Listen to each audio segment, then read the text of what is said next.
Today's tech news moves fast, but understanding it shouldn't be hard.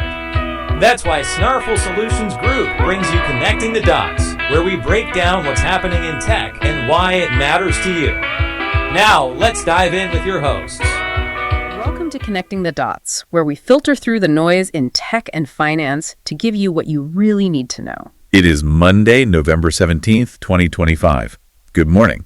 And we have two big themes today, really.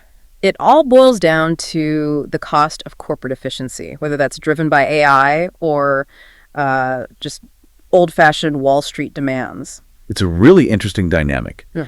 And weather-wise, we're watching renewed fears for heavy rain, maybe some landslides in Southern California, while parts of the Northeast are, already seeing snow. And in the markets, well, the volatility from last week seems to have calmed down a little bit. The indices were looking pretty steady this morning. Yeah, the Dow and the S&P 500 both closed up.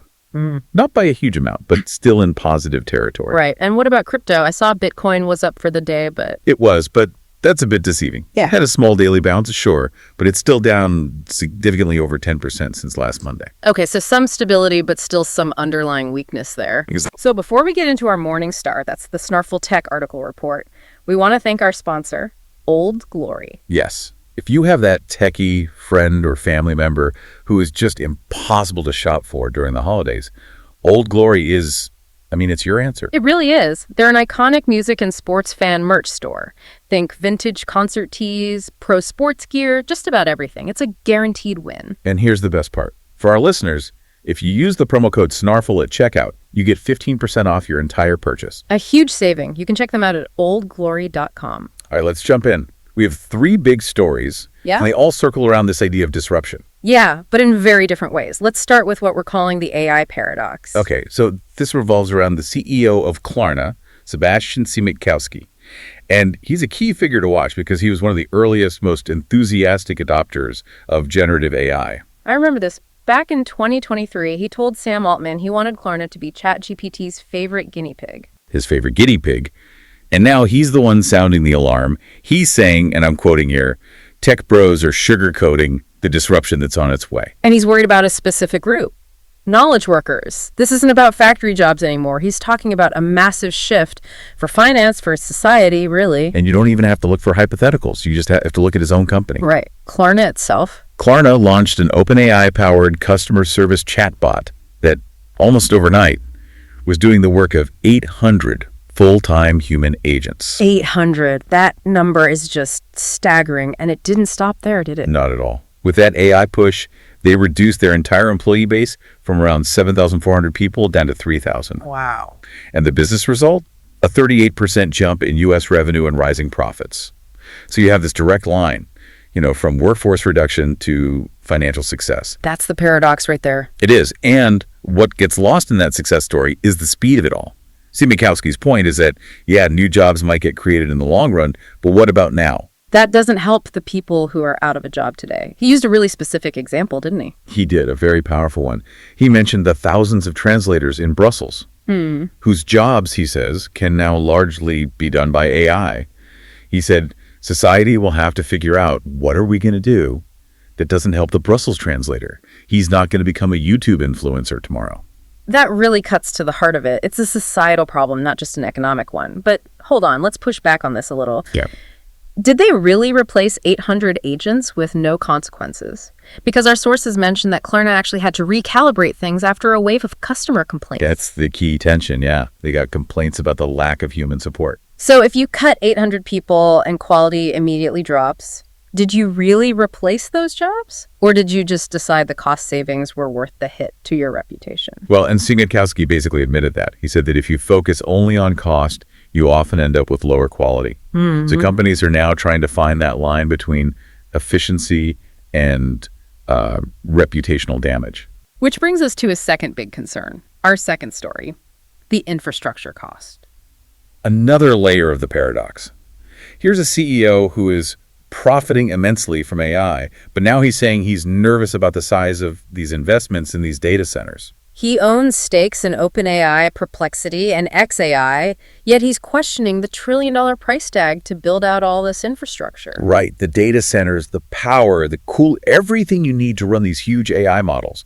It's a fascinating internal contradiction. It makes you wonder if we're building a kind of infrastructure bubble, where the cost to run the machine might eventually outweigh the benefit. Well, what's so interesting is how personally he has adopted the tech he's also questioning. I mean, he's not just using it, he's become Exhibit A. Oh, absolutely. He showed up on an earnings call, last May, not as himself, but as an AI-generated video replica of himself. And it gets better. Klarna rolled out a 24/7 AI CEO hotline using his voice and his conversational style. They literally cloned their CEO for customer service. It's wild. And he's taking it home with him, too. He said he uses AI all the time. Even for something he calls vibe coding. Vibes coding. Yeah, basically exploring Klarna's code base at home for fun.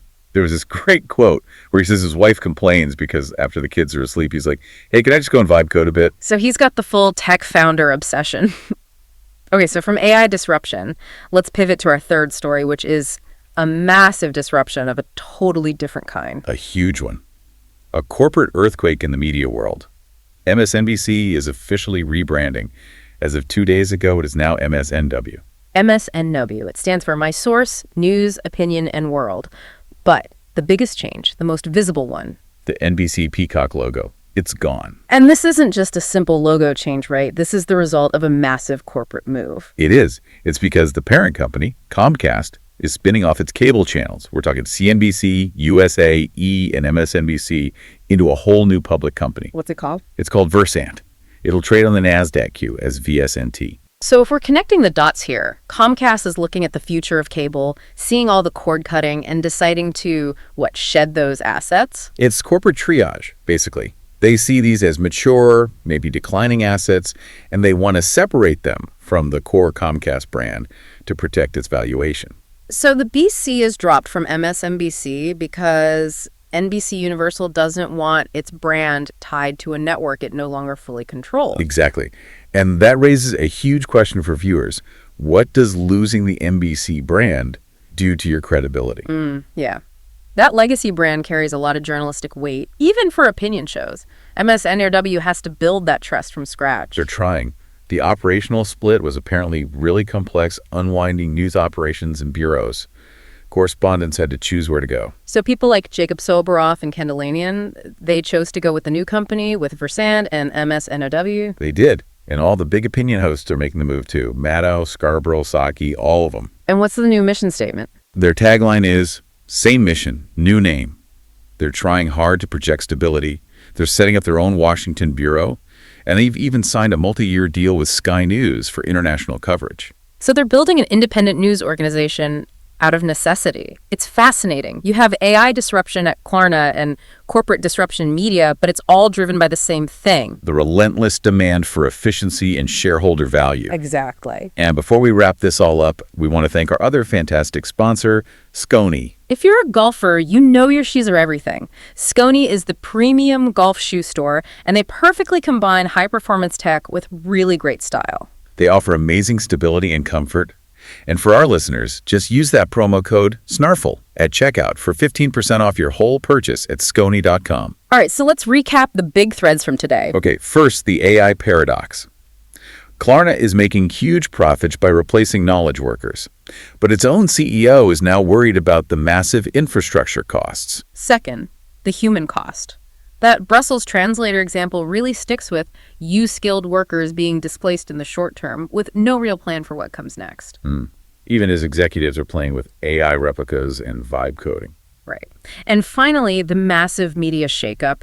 MSNBC becomes MSNBC, not for editorial reasons, but because of a cold corporate strategy by Comcast to offload its cable assets. Forcing this new brand, Versant, to completely redefine its credibility outside of that legacy NBC umbrella. So we'll leave you with this to think about.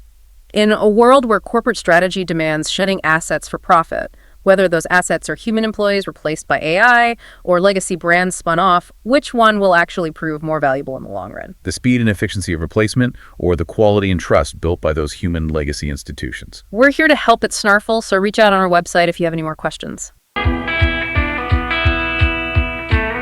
That's a wrap on today's top stories. Remember, tech doesn't have to be complicated, and we're here to help connect the dots.